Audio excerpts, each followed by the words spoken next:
귀한 찬양 감사합니다. 우리 찬양 가운데 임재하신 하나님께 감사와 영광의 박수 올려드리겠습니다.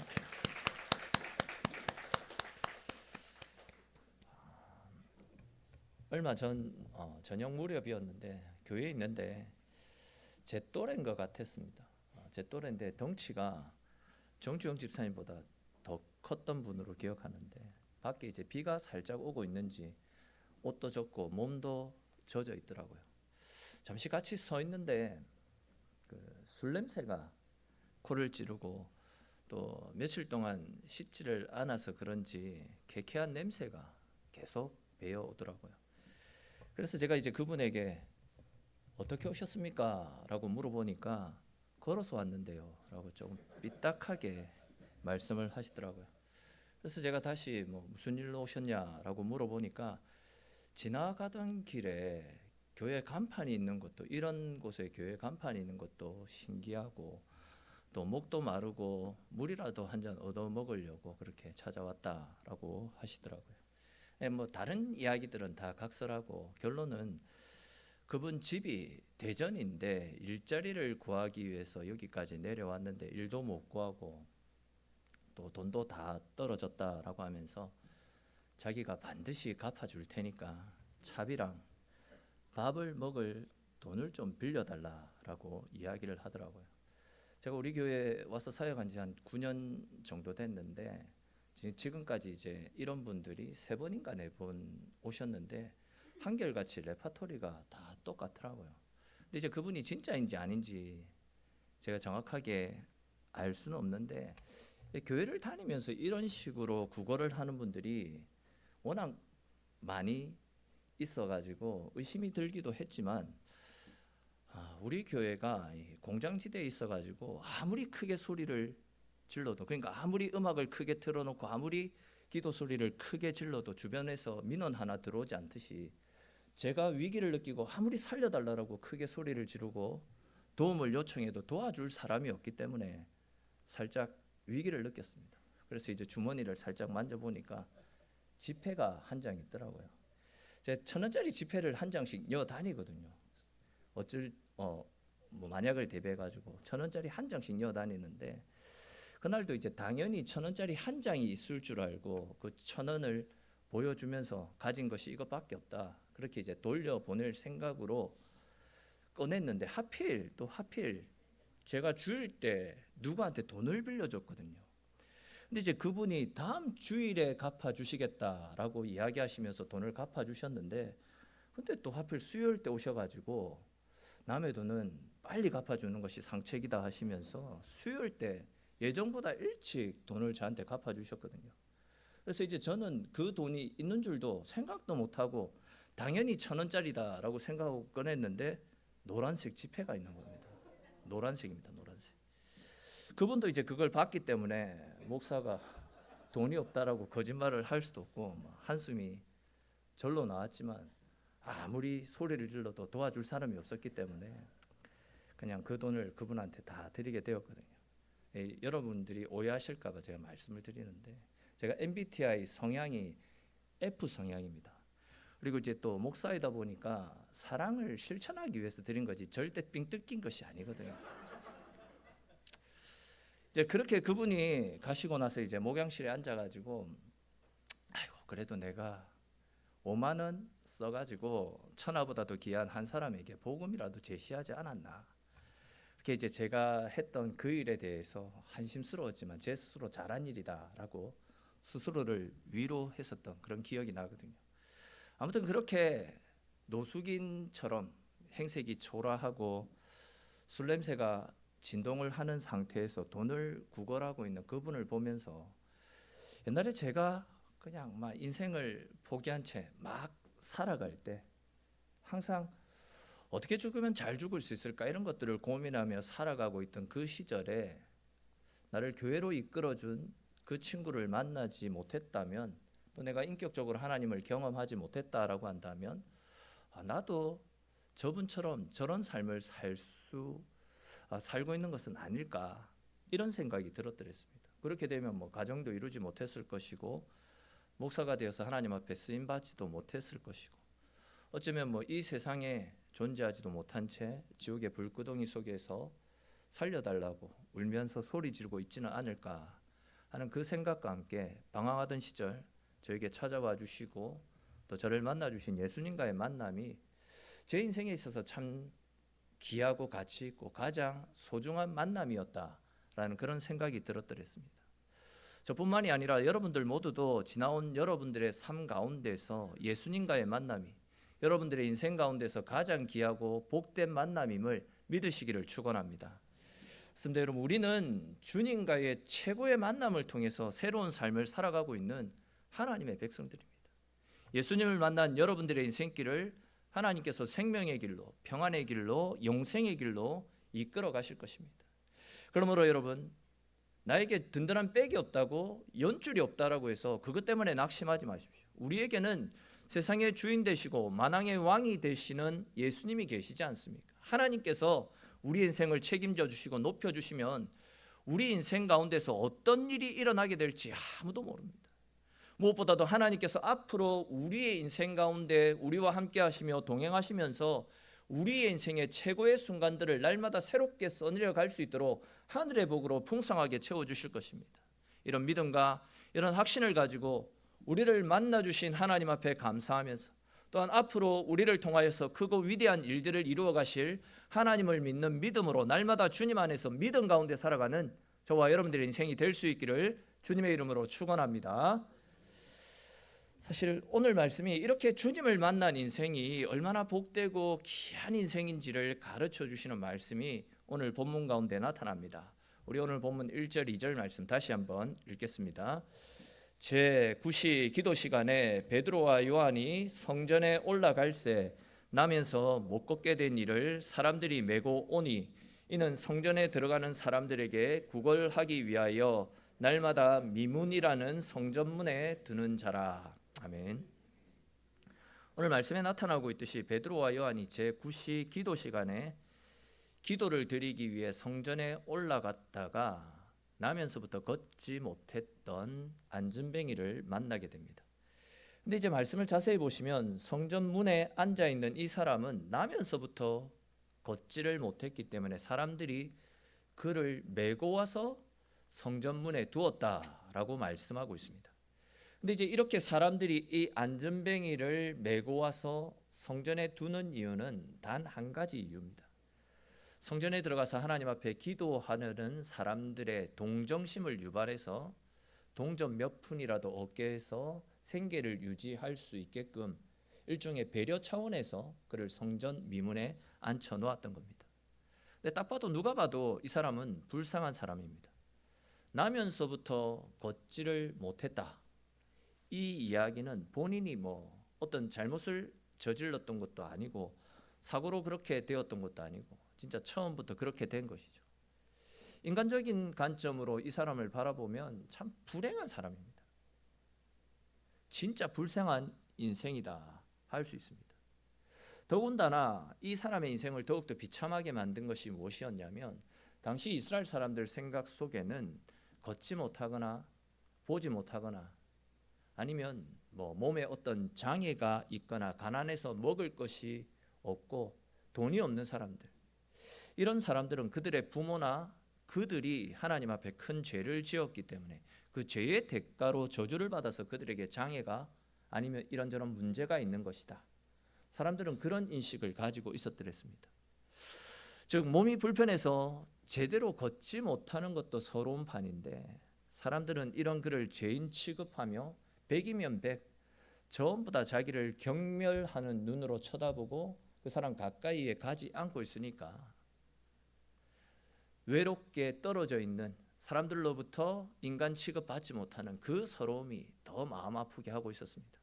제가 이 이야기를 해드린 적이 있는지 잘 모르겠는데 제가 어렸을 때 눈을 다쳤습니다. 눈 안에 있는 그 렌즈라고 하는 어떤 물질이 있는 것 같은데 그 물질이 흘러내려가지고 그것을 수술하고 했었더랬습니다. 그래서 이제 그래도 지금은 수술을 몇 번 했기 때문에 많이 좋아졌는데 옛날에는 눈동자가 시커멓지 않습니까 사람들. 그런데 이제 시커먼 것이 아니라 렌즈가 흘러내리고 그것을 꼬매고 수술한 자국이 있어가지고 눈동자가 하였습니다. 또 빨갰습니다. 다른 사람들하고 외모가 달랐다라는 거죠. 그러다 보니까 이제 자연적으로 사람들의 시선이 저한테 쏠렸습니다. 또 처음 보는 사람들도 뭐 저를 보며 힐끗힐끗 쳐다보고 가는 것이 뭐 다반사였습니다. 어디 앉아 있으면 저를 보면서 힐끗힐끗 수근수근 거리는 것이 귀에 들어왔고, 또 심지어 뭐 대놓고 놀리는 사람들도 있었더랬습니다. 그런 일들이 뭐 반복되어지다 보니까 자연적으로 사람들의 시선을 피하게 되고, 이렇게 살 바에 차라리 죽는 것이 낫구나, 이런 생각에 진짜 막 살았었던 그런 기억이 있습니다. 그러다 보니까 뭐 스스로 자존감이라는 것이 바닥을 긴 채 살아가고 있었더랬습니다. 아무튼 제가 눈을 다쳐서 그렇게 남들과 다른 모습 때문에 다른 사람들의 차가운 시선, 따가운 눈총을 많이 받아봐서 잘 아는데, 오늘 본문에 나타나고 있는 이 안전뱅이 역시도 날 때부터 가지고 있었던 장애, 그 장애 때문에 사람들의 엄청난 편견과 피해 의식 속에서 진짜 매일매일 고난의 시간을 보내고 있었습니다. 또 타고난 신체적인 장애 때문에 남에게 구걸해서 먹고 살아가는 것 외에는 할 수 있는 것이 아무것도 없었습니다. 어쩌면 가족들로부터도 외면당한 채 버림받았을지도 모르겠습니다. 이것은 뭐 자기도 잘 아는 사실이고, 다른 사람들도 이 사람의 안타까운 처지를 불쌍히 여겼고 인정을 해 주었기 때문에 너는 구걸이라도 해서 먹고 살아가라 라는 그런 취지로 그를 성전 미문에다가 옮겨 놓았던 겁니다. 그리고 그는 오늘도 평상시와 다름없이 성전 미문에 앉아서 지나가는 사람들의 옷가랑이를 붙잡고 구걸을 하고 있던 중입니다. 그러다가 이제 인심 좋은 사람을 만나서 그런 사람들이 던져주는 돈 몇 푼, 동전 몇 개를 얻어가지고 그것으로 하루 한 끼의 식사를 해결하는 것, 이것이 이 사람에 있어서 하루의 최고 낙이 아니었을까. 그는 그것을 낙으로 삼고 살아갔던 사람입니다. 근데 이제 그의 인생의 전환점이 되어지는 아주 중요한 만남이 오늘 본문 가운데 나타나죠. 오순절날 성령의 충만함을 받았던 베드로와 요한이 기도하기 위해서 성전에 갔다가 이 안전뱅이를 만나게 되었습니다. 아마 그때에도 이 안전뱅이는 한두 푼의 돈을 구걸하기 위해서 베드로와 요한에게 도와달라고 큰 소리로 외쳤을 겁니다. 근데 이제 문제는 베드로와 요한에게는 이 사람을 도와줄 수 있는 돈이 단 한 푼도 없는 상황입니다. 아무것도 가진 것이 없었더랬습니다. 근데 이제 이 둘에게서, 베드로와 요한에게서 뭔가를 얻을 수 있지 않겠나 하는 기대감으로 이 안전뱅이가 크게 외쳤는데, 그런 이 안전뱅이를 향해서 베드로와 요한이 어마어마한 폭탄 선언을 하지 않습니까? 우리 오늘 본문 6절에 기록된 말씀 같이 한번 읽어봅시다. 6절 말씀 같이 읽겠습니다. 베드로가 이르되 은과 금은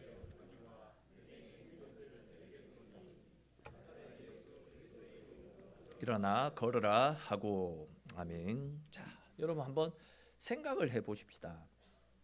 성전 미문에 나와서 구걸했던 이 사람, 성전 미문에 나와서 구걸했던 이 사람은 평생 동안 구걸을 하면서 많은 사람들로부터 물질적인 도움을 계속해서 받았을 것입니다.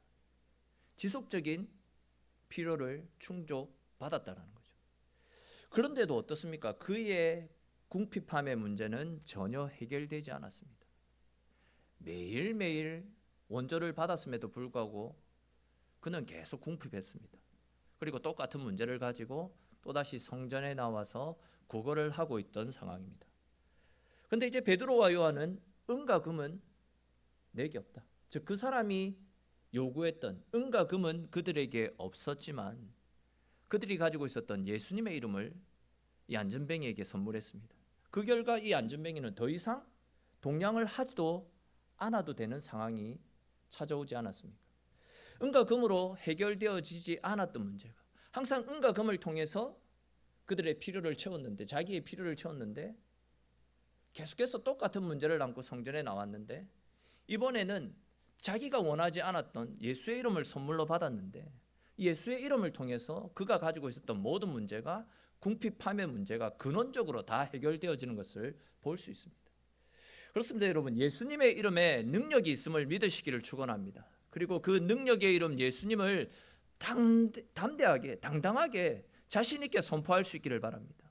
이것이 우리에게 주어진 사명이고, 우리는 우리의 삶이 다하는 순간까지, 마지막까지 우리에게 허락하여 주신 능력의 이름 예수 그리스도의 이름을 선포하는 삶, 그것이 우리에게 맡겨주신 하나님의 사명입니다. 그런데 현실은 어떻습니까? 참 안타깝게도 우리 인생도 그렇고 교회들도 그렇고 능력이 되시는 예수님은 온데간데 없고 금과 음을 쫓아 살아가는 삶을 살고 있습니다. 오히려 금과 음이 넘쳐나고 있기 때문에 예수님을 찾지 않고 있는 현실입니다. 오히려 금과 은을 가지기 위해서 예수님을 우리의 삶 가운데서 밀어내고 있는 이런 안타까운 일들이 우리의 삶에 버젓이 일어나고 있습니다. 좋은 대학에 들어가고 좋은 직장에 취직하는 것을 예수님보다도 더 큰 소망, 더 큰 자랑거리로 삼은 채 살아가고 있고요. 물질을 위해서나 내 이익을 위해서는 예수님도 그렇고 신앙생활도 그렇고 항상 우리들의 우선순위에서 밀려나고 있는 그런 안타까운 실정입니다. 옛날 우리 선조들 은과 금이 없던 시절에는 모든 아픔과 어려움이 찾아올 때 모든 일을 다 내려놓고 금식하며 하나님 앞에 기도하고 하나님의 도우심을 구하는 신앙의 순수함, 기도의 능력을 믿는 간절한 믿음이 다 있었는데, 이제는 뭐 내가 가진 돈, 내가 가진 인맥, 내가 가지고 있는 힘이 있기 때문에 내 노력으로 문제들을 해결하려고 합니다. 금과 은이 하나님과 만날 수 있는 우리의 시간들을 다 빼앗아가고 있는 실정입니다. 금과 은이 우리의 삶의 중심에 자리 잡히면서 하나님의 필요성을 느끼지 못하며 내가 왕이 되어서 은과 금을 위한 삶을 살고 있습니다. 교회는 또 어떻습니까? 금과 음을 들여서 화려하게 예배당을 수놓고 또 겉모습은 화려하게 꾸며가는데 정작 교회 가운데 예수 그리스도가 사라지고 있는 실정입니다.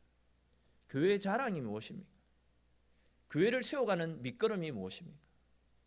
교회 자랑은 십자가이고 교회의 힘과 능력도 십자가와 성령 충만함의 은혜인데, 어느새 화려한 예배당, 교회를 채우고 있는 성도 수가 교회의 자랑거리가 되어지고 있습니다. 그러다 보니까 더 이상 교회에서 성령의 능력이, 예수 그리스도의 그 이름의 권세가 나타나지 않고 있는 실정입니다. 교회는 예수의 이름으로 십자가의 능력으로 세워지는 곳인데 은과 금으로 그 자리를 대체하고 있는 참으로 안타까운 모습이 여기저기에서 일어나고 있습니다. 사실 공감하시겠지만 세상은 예수님의 이름을 원하지 않습니다. 세상이 원하는 것은 돈이 되는 일, 명예로운 일, 권력을 지는 일, 육신적으로 잘 먹고 잘 살고 건강해지는 것. 세상은 분명히 그런 것을 원하고 있습니다. 근데 이제 문제가 무엇이냐면, 교회가 그러한 세상의 필요를 만족시키기 위해서 세상의 흐름을 쫓아가고 있다라는 사실입니다. 세상이 어떠 하더라도, 아니 세상이 악하기 때문에, 세상이 헛된 것을 추구하기 때문에 오히려 본질이신 십자가를 선포하며 예수의 사랑을 나누어 주는 곳, 그것이 교회인데도 불구하고 교회가 본질을 상실한 채 세상의 흐름을 쫓아서 복음을 전해야 된다라는 미명하에 십자가의 복음은 어디로 다 사라져버리고 긍정적인 사고를 선포하고 건강하게 잘 사는 웰빙을 선포하고 있습니다. 십자가는 그 어디에도 없고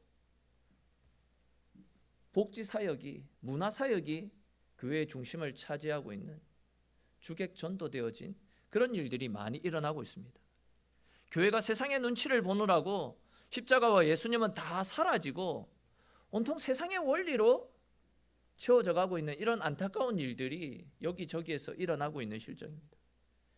그러나 여러분 잘 아시듯이 교회는 예수 그리스도를 선포하고 죄로 인해서 멸망당할 영혼들, 그 영혼들을 하나님께로 인도하기 위해서 수시로 십자가의 복음, 예수 그리스도의 사랑을 선포하는 것이 교회 아닙니까?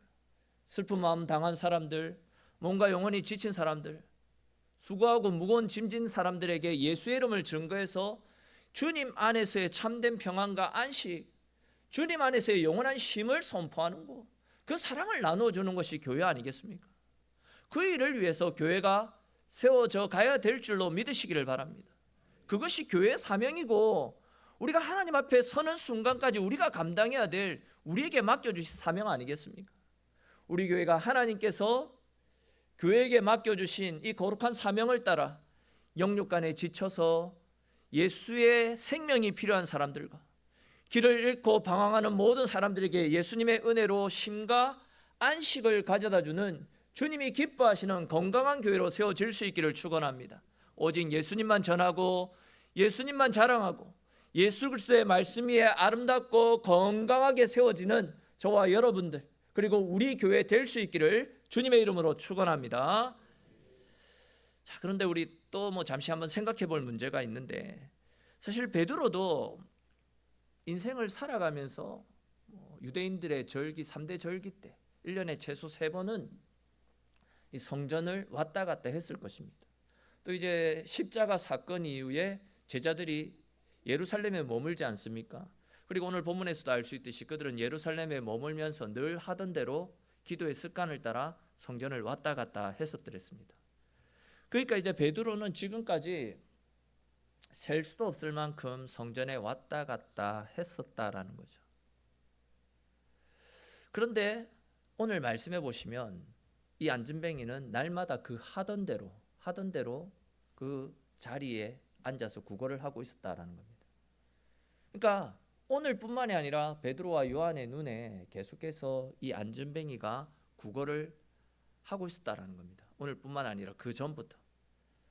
그런데 성령 받기 전에, 하나님의 은혜로 충만하기 전에 베드로의 눈에 이 사람의 모습이 들어오지 않았던 겁니다.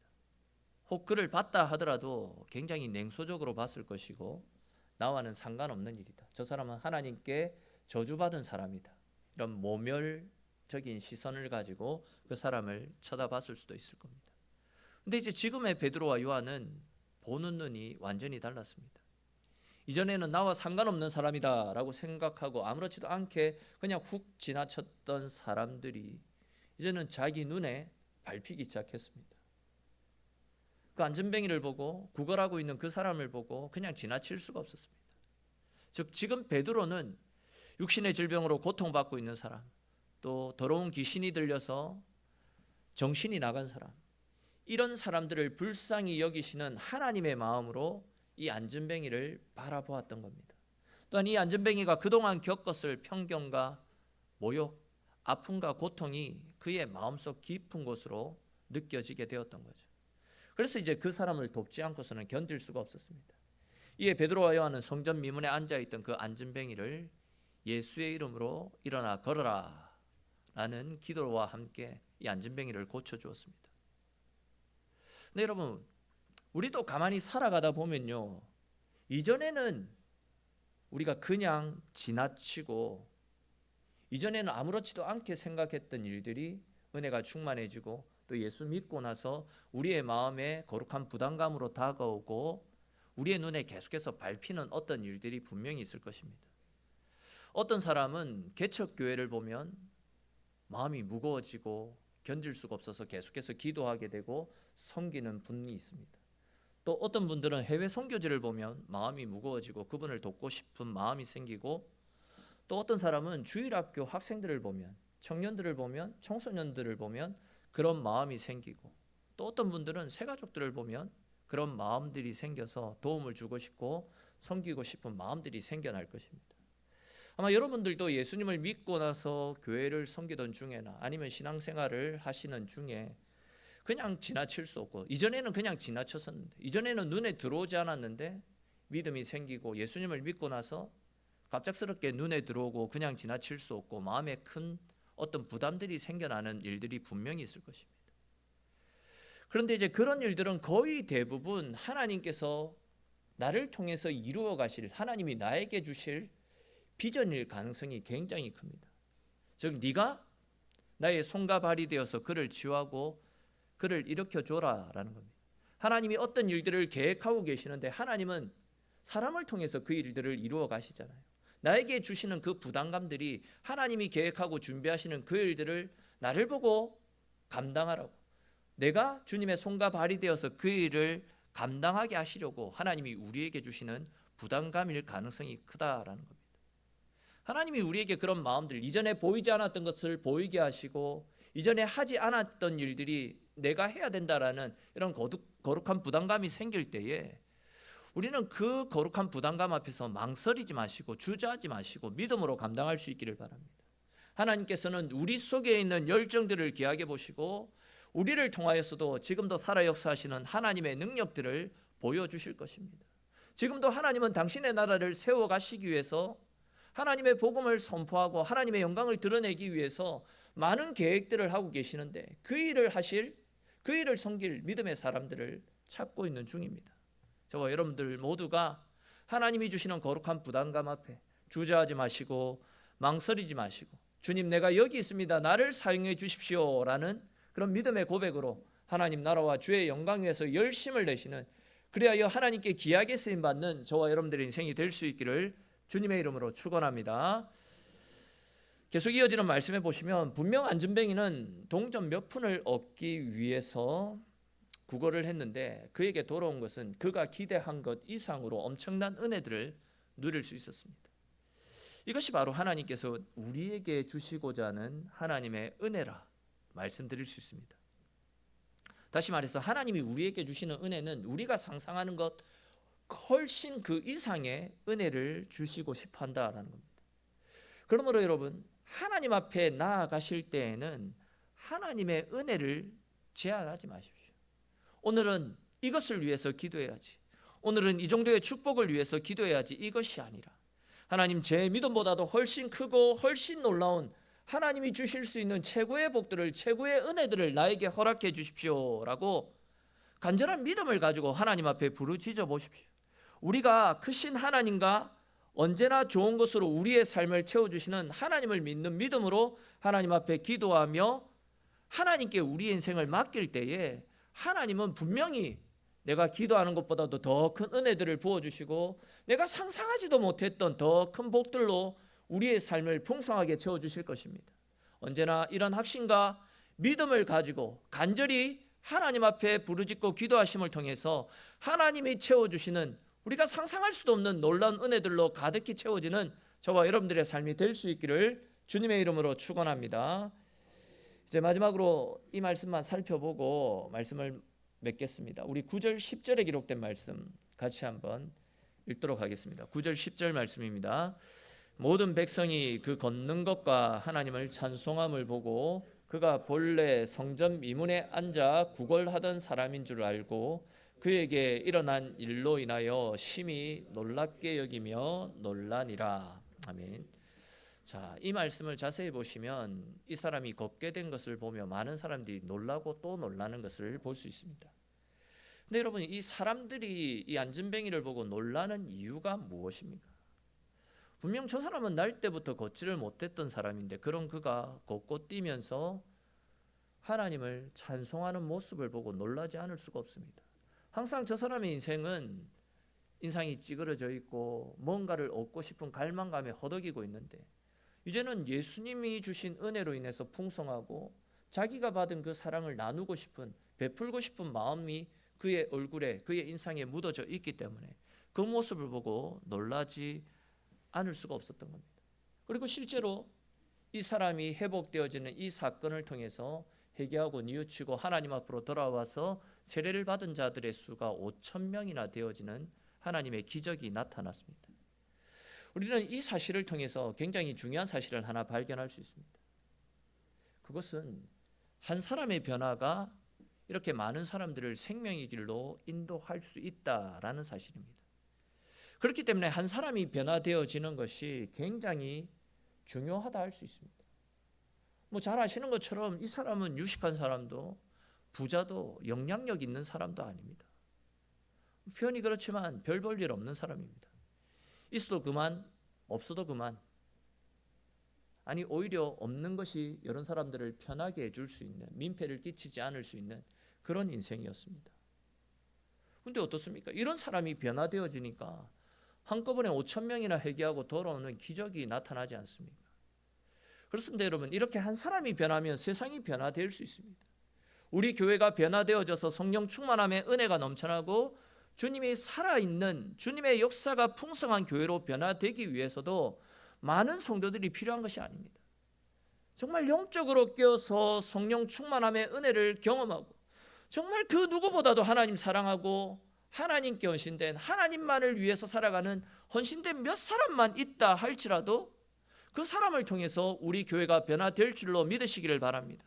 즉 그런 사람들이 교회를 성령의 불바다로 변화시켜 나가고 세상을 변화시켜 나갈 수 있는 하나님의 능력을 나누어 줄 수 있게 되는 겁니다. 그럼 우리가 잘 알고 있듯이 사도 바울 그 한 사람이 변하니까 온 이방 땅에 복음이 전하되어지지 않습니까? 베드로 이 한 사람이 변하니까 예루살렘이 복음의 물결로 휘덮이지 않습니까? 저와 여러분들이 바로 이런 삶을 살 수 있게 되기를 바랍니다. 저와 여러분들이 중심이 되어서 우리 교회가 불을 받고 우리 교회가 변화되어질 수 있기를 축원합니다. 더 나아가서 우리 한 사람 한 사람 모두가 세상을 변화시켜 나가는 하나님의 도구로 귀하게 쓰임 받아서 길을 잃고 방황하는 영혼들, 생명을 잃은 채 헛된 곳을 쫓아 살아가고 있는 수많은 영혼들에게 예수의 사랑을, 십자가의 은혜를 증거하여 세상을 변화시켜 나가는 저와 여러분들, 우리 교회가 될 수 있기를 주님의 이름으로 축원합니다. 우리 오늘 주신 말씀들을 생각하면서 한번 같이 기도드렸으면 좋겠습니다. 이 성전 미문에 나와서 구걸했던 이 사람은요, 항상 금과 음으로 자기의 필요를 채웠더랬습니다. 그런데 그렇게 금과 음으로 계속 그들의 인생을 채웠지만 그의 갈급함은 변화되지 않았습니다. 여전히 성전에 나와 구걸하고 또 구걸하는 삶을 살았습니다. 그런 그의 인생 가운데 예수님이 찾아가시자, 예수의 이름이 선포되어지자 그의 모든 문제들이 다 해결되어지는 것을 보게 됩니다. 우리 인생도 마찬가지입니다. 세상적으로 아무리 많은 것들을 쥐고 있어도 남 부러울 것이 없는 모든 것을 누리고 있다 할지라도 우리 인생에 예수가 없다라고 한다면 빈 껍데기 인생입니다. 우리의 갈급함은 채워지지 않을 것입니다. 그러나 반대로 예수의 이름으로 충만해지고 예수 그리스도가 내 삶의 주인으로 자리 잡게 된다면 세상 것이 없어도 감사하고 기뻐하며 평안의 삶, 안식의 삶을 누릴 수 있게 될 겁니다. 우리 시간 같이 기도 드릴 때에도 주님, 내 인생이 오직 예수로 충만한 인생이 되게 하시고 예수 그리스도로 감사하고 기뻐하며 내게 허락하여 주신 십자가의 사랑을 세상 가운데 나누어 주고 세상을 변화시켜 나가는 우리의 삶이 될 수 있게 해달라고. 한 사람이 변화되어지니까 5천 명이 뉘우치고 돌아오는 역사가 일어나지 않았습니까? 5천 명은 필요 없고 내가 변화되어짐을 통하여서 내 주변 한 사람이라도 변화시킬 수 있는, 내 주변 한 사람이라도 주님 앞으로 인도할 수 있는 우리의 삶이 될 수 있게 해달라고 우리 각자에게 주신 또 말씀을 따라 하나님 앞에 우리 같이 기도하는 시간 가지겠습니다.